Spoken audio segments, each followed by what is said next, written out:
Apologize for that. We were cut off a little bit. We're back. You were talking about your favorite voice actors. Is that right? Yes, that's correct. 3 of my favorite voice actors. We were talking about The Dark Knight Returns, and I can't remember his name, and I apologize for that.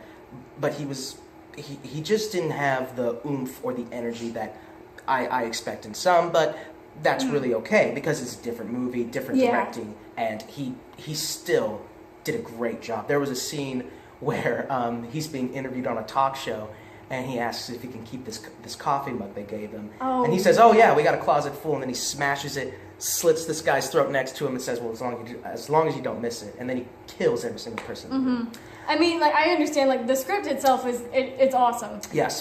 It's just I guess I wasn't used to just a more monotone, I guess, relaxed voice.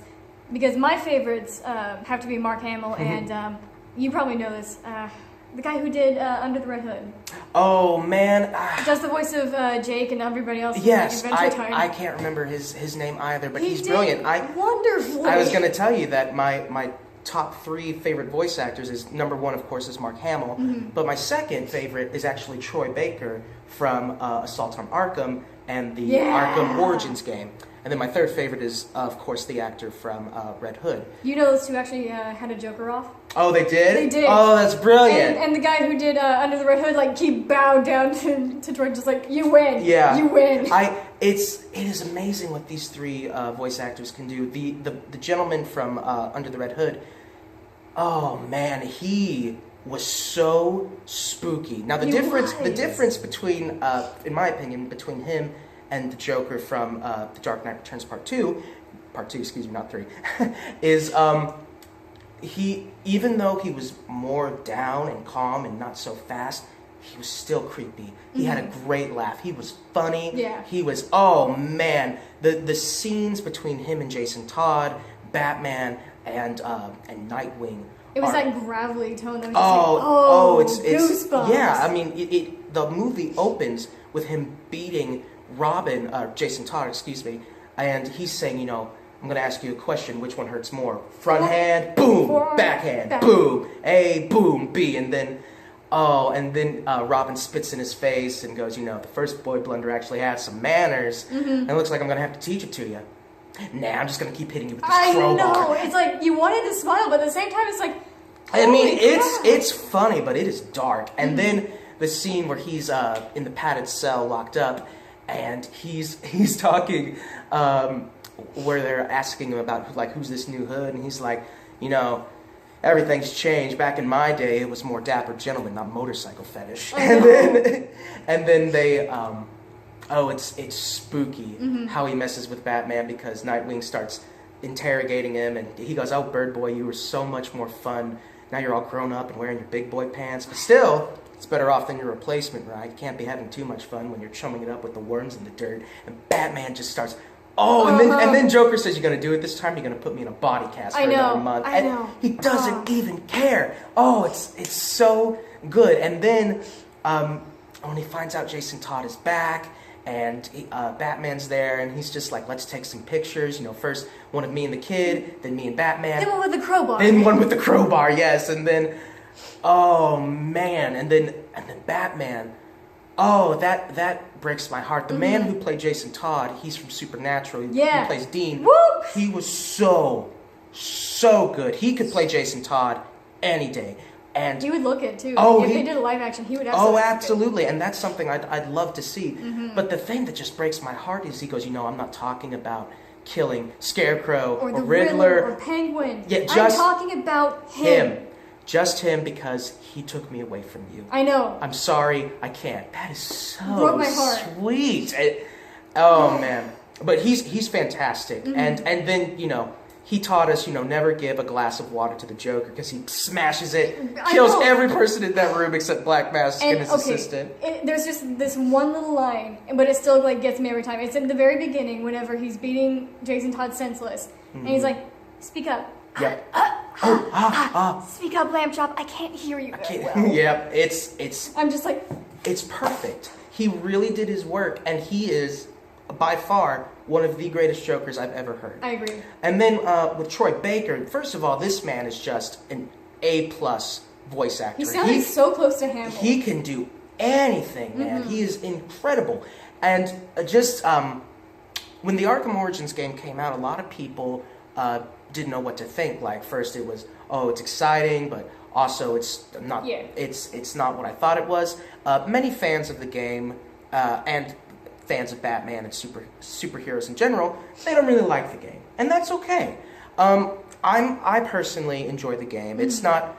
It's not my top Arkham game, but it's still a good game. And the fact is because of the young performance of Batman and the young performance of the Joker.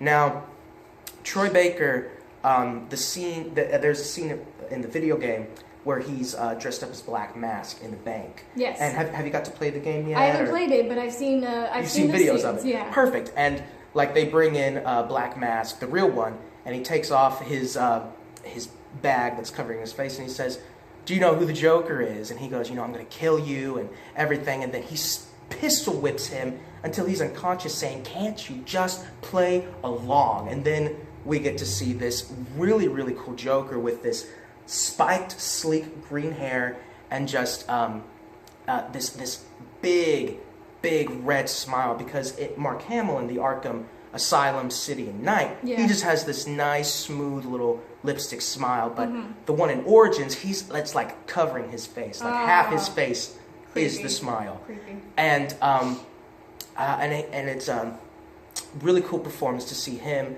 and Tara Strong, I believe, is Harley Quinn. Yes. Yeah, just wanted to make sure I said her name right. She's a great Harley Quinn as well.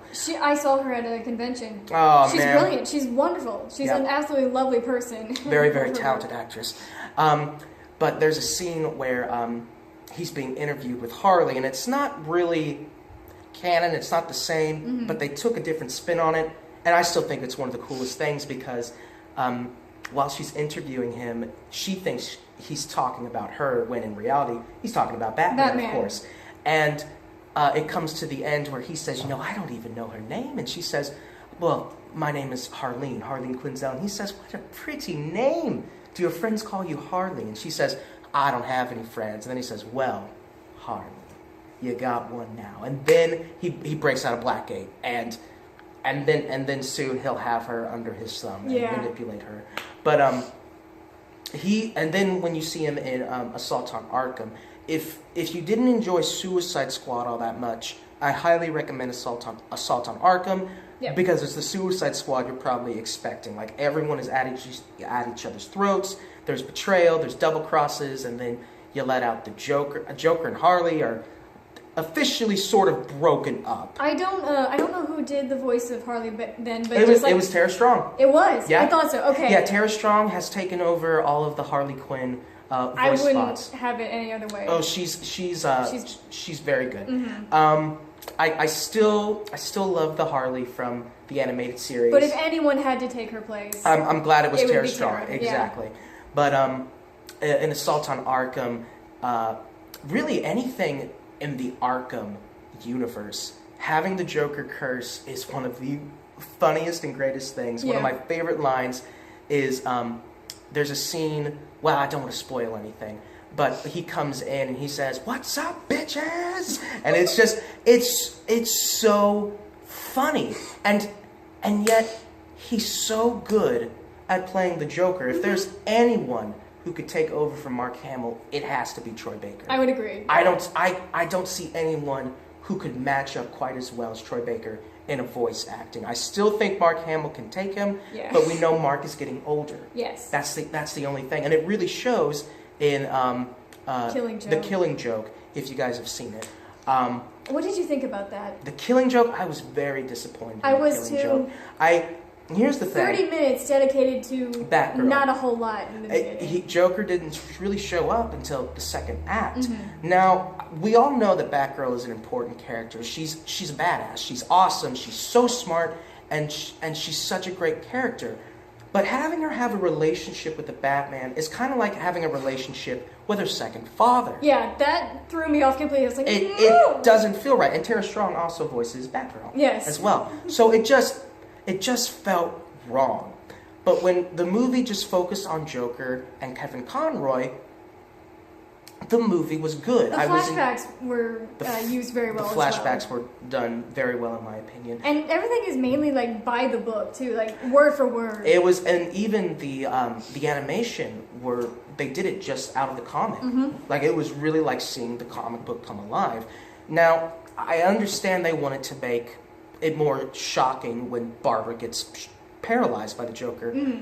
But they didn't need to do that because it's already shocking enough. Already shocking. She just opens the door and Joker's there, shoots her right in the spine and paralyzes her, which eventually leads her to becoming Oracle for Batman. And we just didn't need all of that and that awkward scene of them. We don't need to talk about that. But you do hear the age in Joker's voice, in Mark Hamill's voice portraying the Joker. Kevin Conroy as well. Yeah, but they are still the iconic duo of Batman and Joker. Absolutely. There is nothing that comes close to chemistry like them. I mean, when we look at the movies, Michael Keaton and Jack Nicholson, that was great. Heath Ledger and Christian Bale. Excuse me, not You're Christopher. fine. I'm sorry. That was good too. But there is nothing like Mark Hamill and Kevin Conroy. Absolutely. Nothing comes to it, in my opinion. And we get to see that in not only the animated series, but the Arkham games, the movies, Mask of the Phantasm. I finally watched that. Yep, I saw that you did, and that was great. That movie actually has the best Mark Hamill Joker laugh when the park is exploding. And he just looks around and he...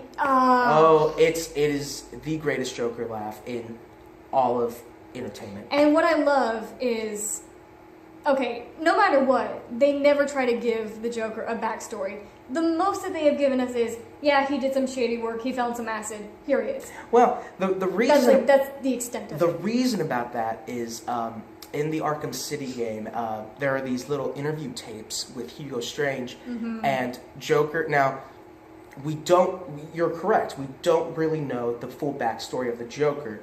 But the one that most people believe and that I believe in as well is he was a failed comedian. His wife and unborn baby died. He got mixed in with the mob, and he dressed up as the Red Hood, and he fell in the vat of acid. Now when Hugo Strange asked him about this, he says, there are 5 other tapes where you tell different stories, but they all include one thing, and that's the Batman. And Mark Hamill says, well, if you're going to have a backstory, I prefer it to be multiple choice. And that's just who he is. I love it. And it's wonderful. The next question here is...